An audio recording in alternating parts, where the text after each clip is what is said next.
2020. This evening, Vice Chairman Pennock will lead us in invocation and pledge.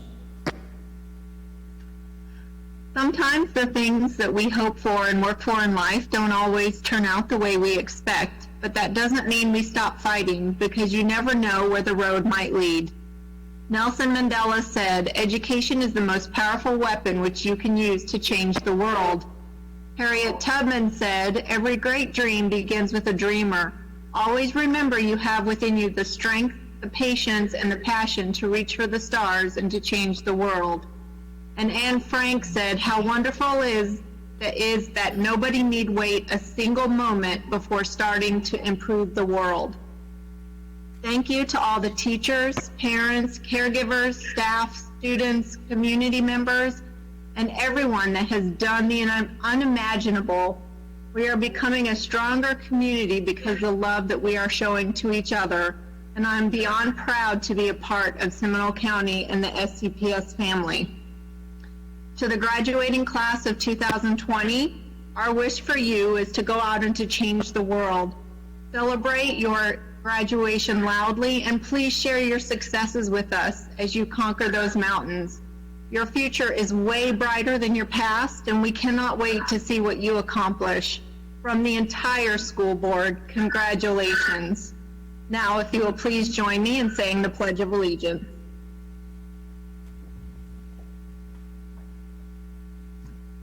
I pledge allegiance to the flag of the United States of America and to the republic for which it stands, one nation, under God, indivisible, with liberty and justice for all.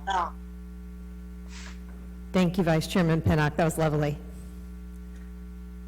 Let the record reflect that Superintendent Griffin, School Board Attorney Ms. Beeman, School Board Clerk Ms. Moranis, School Board Chair are present in person for this meeting, and Vice Chairman Pennock, Member Krause, Member Calderon are participating by phone due to social distancing.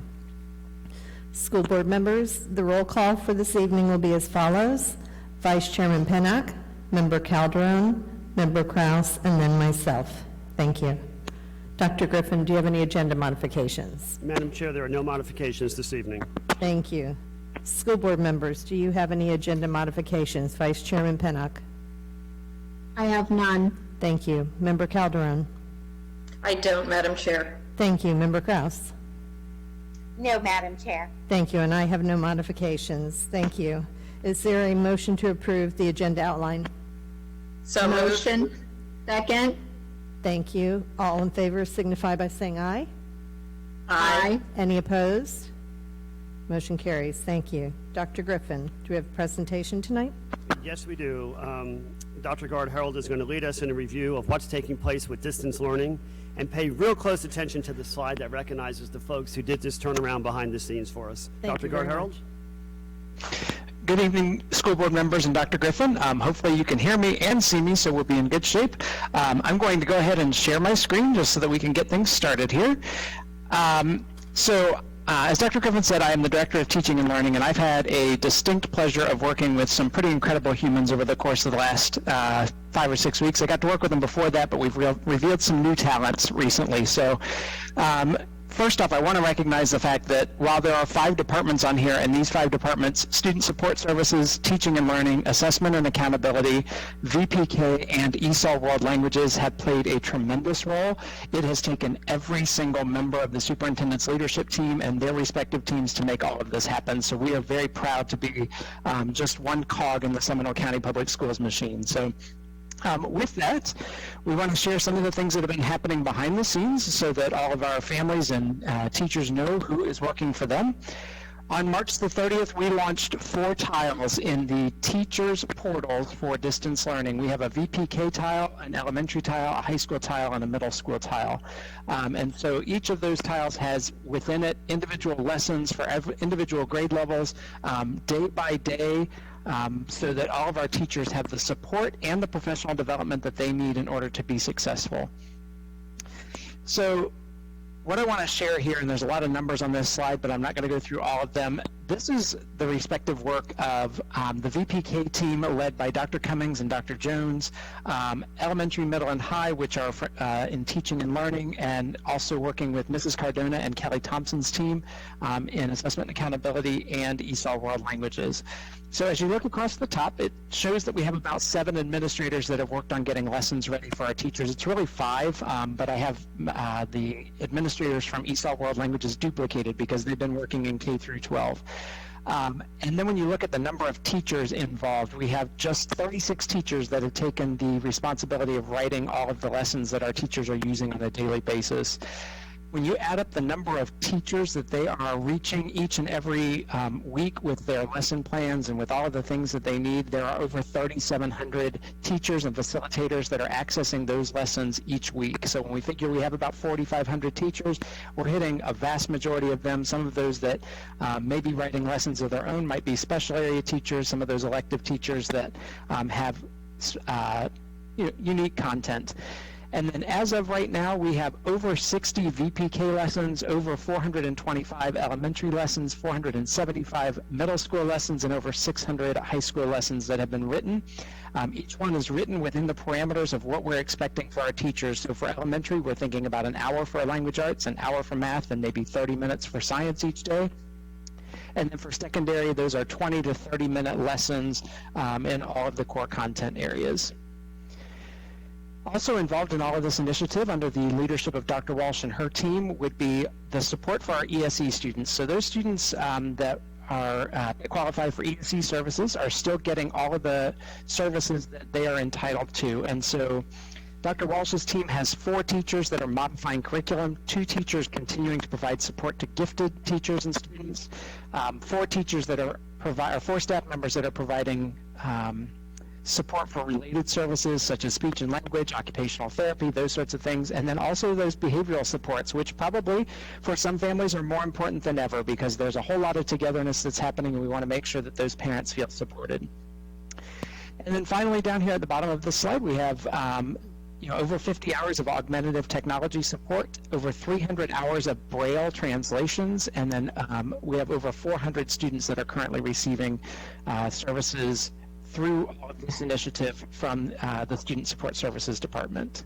And then finally, just a little bit of the work that's happening for teachers, students, and families. We have in the portal, we have the academic support tile that has, at this point, we've had over 10,000 contacts from parents, students, and teachers just asking for help with lessons, asking for help on how to solve a math problem, any of those sorts of things. Mrs. Cardona and her team are providing translation services. We have enrichment activities, including ePathways has put in some computer science lessons in there. And then for our VPK kids, if mom and dad want to take a little break and give the students some opportunity to do something that isn't just watching TV, they can see their teachers in a daily virtual story time that is led by some of those VPK teachers. As far as support for teachers go, we're providing hundreds of on-demand resources for teachers to access Google Classroom. We've had over 1,500 teachers participate in WebEx and Google Hangouts Meet sessions. We've unique support for our ESOL teachers, and then every time someone asks for something, we try to have it available the next day. So if they say, I'm struggling with getting this sort of a discussion board going in my classroom, we want to have a resource that helps them guide through that. So, and then on the student support services side, they are having they're still ensuring all of those conditions for learning for all of our families in a really stressful time. So we still have families in need. We still have students that require health services and support from our nurses and from our school staff. And then probably more importantly now than ever, our mental and emotional health support that's coming in the form with our mental health counselors and working with our families from a distance. And then additionally, we're still complying, our Student Support Services is still complying with all of those truancy requirements, speech and language, psychological evaluations, providing guidance on IDEA, student study teams. I know that study teams are still happening. And then the Department of Juvenile Justice and the Eugene Gregory Memorial Youth Academy are all still receiving all of their compliance services as well. So as you can see, this is a coordinated effort that every day takes hundreds of hands in order to make it all happen. And while it looks like it's happening running probably, hopefully seamlessly from the outside, it takes a lot of coordination, collaboration by a lot of people. So we're just really proud to be a part of this team, and it's been a great opportunity to see people's talents rise to the top, even beyond what we ever knew they were capable of. Thank you, Dr. Gard-Harold. Comments, board members? Vice Chairman Pennock? Member Calderon? Member Krause? Any comments? Just big thank you to everybody that has contributed to making it happen for our students. Thank you. It's an incredible amount of work in such a short period of time, and it's very well done. Thank you. Thank you. Okay. Clerk Moramis, there was a deadline yesterday at 5 p.m. for anyone to submit if they wish to have public comment read into the record. Do we have any public comment? Yes, Madam Chair, we had comments from Jasmine Patrick submitted yesterday. Okay. Would I'll you read read that them. for the record, please? Yes, ma'am. Jasmine Patrick, to the members of the school board, I first want to thank you all for being here today and giving me the opportunity to publicly express a concern that has gravely bothered me. To give you a visual of who is speaking, I am a high school student at Seminole High School and moved here during my freshman year. When I moved here, I knew it would be different, and it was a totally different environment than what I was used to. To speak shortly, I was surprised. As a student in a time like such, there is an overwhelming cloud of responsibility above our heads. The responsibility to do better than the last, and the responsibility to make it better for the next. In reviewing the Seminole High School Improvement Plan, the High School Essential Instructional Priority Number 2, Conditions for Learning, is a set of guidelines made by the district pertaining to physical safety, student wellness, attendance, teacher-student relationships, and student conduct. Seeing these guidelines that are meant to be reflected by the school and knowing that it is not makes me uncomfortable. I am always being told that I speak for myself in these situations. Yet when situations like that seen in the link assisting this comment, I am just a spectator to those being impacted worse by this disorder. Many students feel that it is pointless to speak out, and when we do, our words have no value to those with power.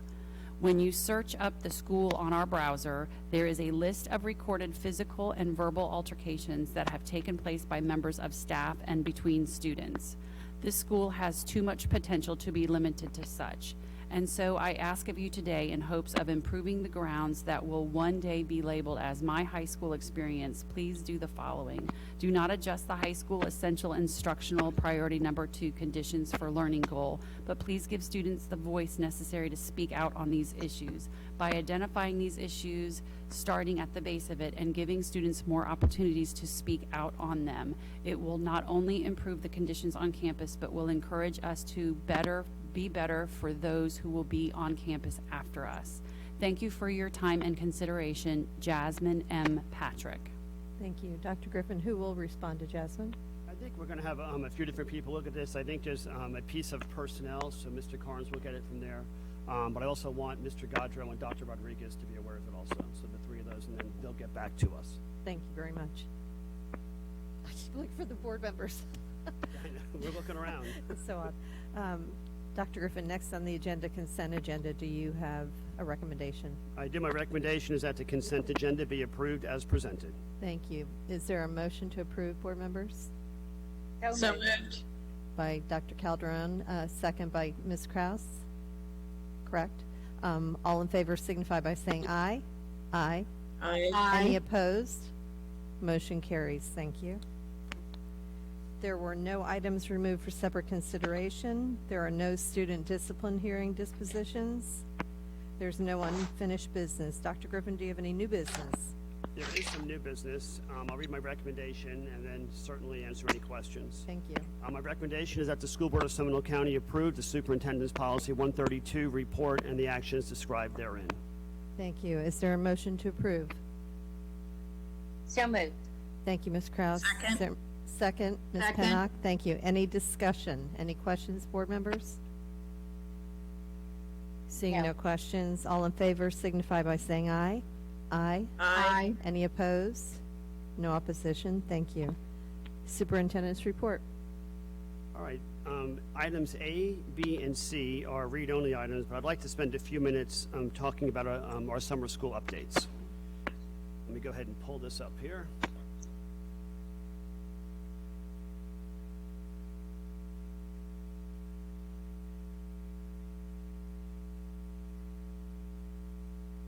Okay, board members, I think it's important for you to be completely aware of some of the changes that we've made related to summer school.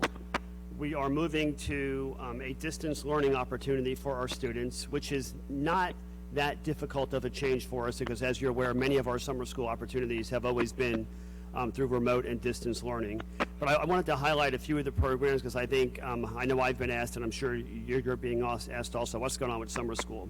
So the first part of elementary school, the very first item, if you remember on our visit to Seminole County Virtual School, we actually brainstormed with Dr. Camilleri and her team about a virtual experience for our rising third graders, our current second graders going to third grade. So this was in place anyway, and this will be taking place this summer, and it's been titled Summer Learning Adventures. Then there's also, in elementary, a Summer Reading Explorer Club, and this is for fourth and fifth graders to give them some additional time, not only in reading, but also in math. So we have, and we'll look at some of their test data and progress monitors and iReady and things that we have to place students in that. At middle school, there are many opportunities through our Seminole County Virtual School. I'll get you a copy of this, but some of the classes, our PE, language, arts, sciences, math, pre-algebra. I think more families may want to take advantage of this because the students are going to be coming off a remote learning experience and maybe want to dabble a little bit in Seminole County Virtual School. Yesterday, I know you all saw, we sent out an information to all of our families about Seminole County Virtual School, and in just one day, we've had 600 inquiries about Seminole County Virtual School. High school has a few different programs for you to be aware of. The basic high school summer school program will be a distance learning, continuing to use Plato. That's been our credit recovery platform for many years. And we have a little bit of a staggered schedule there, getting the 11th and 12th graders started first and then the 9th and 10th graders. We will continue our transition program. In addition to the usual math, English, science, something, board, that you've asked for a while is let's get some financial literacy into these programs. So it's going to be embedded for this year for our transition students. And then there are other additional K-12 distance learning options for the summer. One of my favorites is our ESOL program for the ESOL summer newcomers. For students who are new to English, we have a program for them to help them get acclimated so when we start school in August, that they have a little more language acquisition under their belt.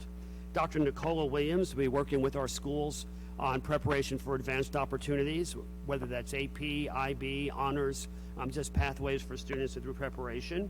Of course, our Seminole County Virtual School is an option for our high school students also, and with classes listed there. We're having a Math Quest 2020 for K-8 students. This is a specific request to get kids off of computer screens and give them an opportunity to investigate math in the real world. Can you imagine how much fun that would be? Math outside, all the things that you can possibly do. And then we're going to continue with the K-12 Let's Read Seminole. So lots of things going on, looking at ways for students to explore the outdoors. We're going to have the Rube Goldberg competition take place virtually, and just more things to happen throughout our district. So we have a summer filled of learning, and we will not be using our buildings for this. The majority of it is going to be remote. Thank you, Dr. Griffin. Absolutely. Board members, you may not have had any actual structured committee meetings to report on this first few weeks of this quarantine. Many of us just took everything off the calendar, but I know that we're all attending Zoom meetings and WebEx multiple times a day now, catching up. So if you'd like to give a report, first it would be Vice Chair, and anything else you wish to share. Vice Chairman Pennock, then Member Calderon, then Member Krause, and myself. You're up, Amy. Okay.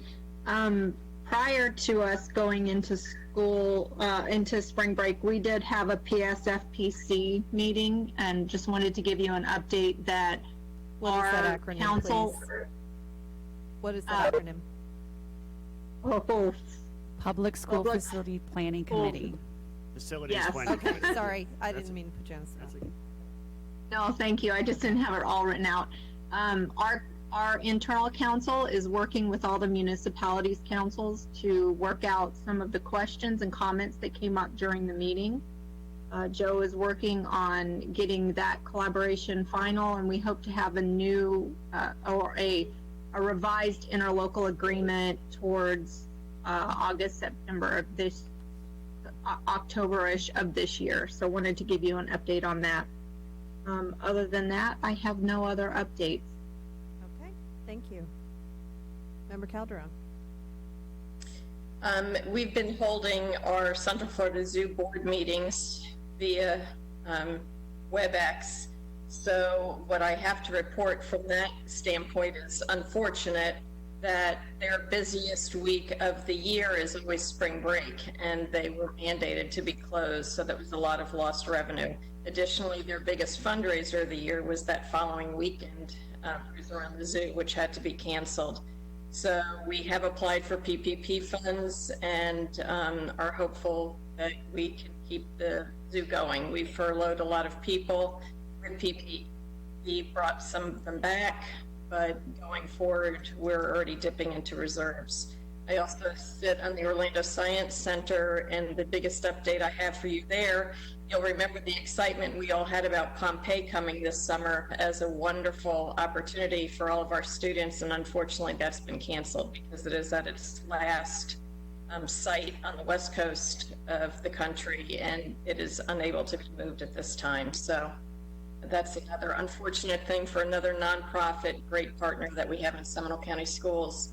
And I just wanted to give you a quick update with Seminole State College. Their graduation in May is actually going to be remote, and real excited to announce that 2 students from Seminole State College were awarded this week a Jack Keck Cook Scholarship, and that means over $40,000 every single year for as long as they want to stay in school. And one of those women was actually a graduate of Lake Brantley High School 2 years ago. So it's exciting to see our students continue to succeed even after they leave Seminole County Public Schools.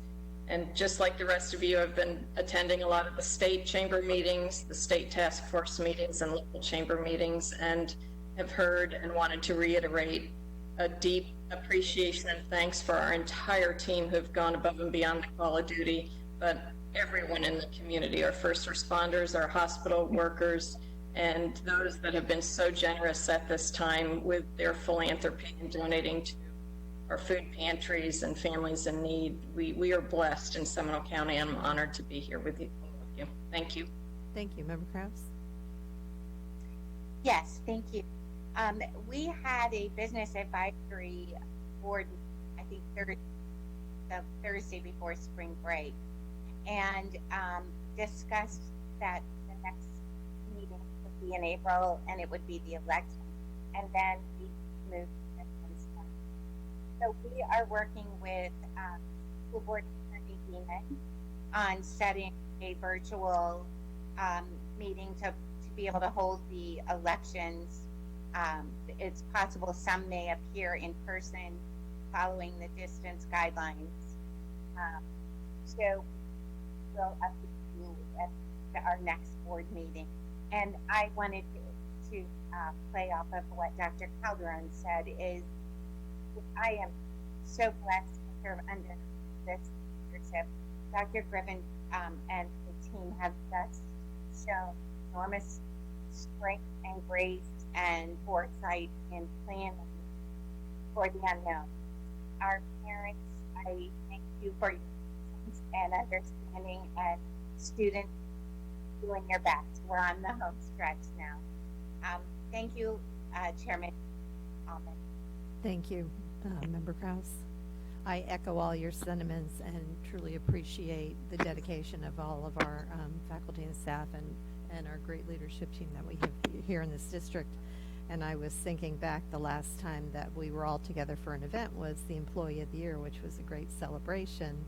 And, you know, at that time, which about 2 months ago, we go out night after night after night, day after day to event, you know, we go event hopping. And sometimes it's tiring, you know, it could be 5 nights in a row that you're out till 9 o'clock.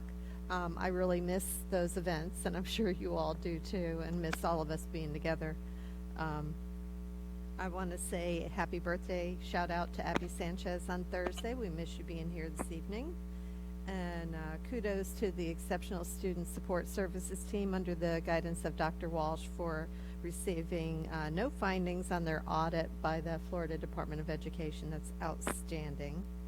And that's all I have to report. So, oh, no, let me add to that, sorry. A couple of things that fell off the calendar that have come back on the calendar in the form of Zoom meetings. The Casper Chamber is going to be awarding scholarships to students from Lyman High School, Lake Howell, and Winter Springs High. And we're doing a virtual Zoom, and then their checks will be delivered. So we're excited that that has come back together. And Casper Rotary also honors students, and so we're collecting all of them and going to do a virtual Zoom meeting, and we do contributions to the schools, to the club of their choice in their honor. So that's it. So with no further business, this meeting is adjourned. Thank you, everyone.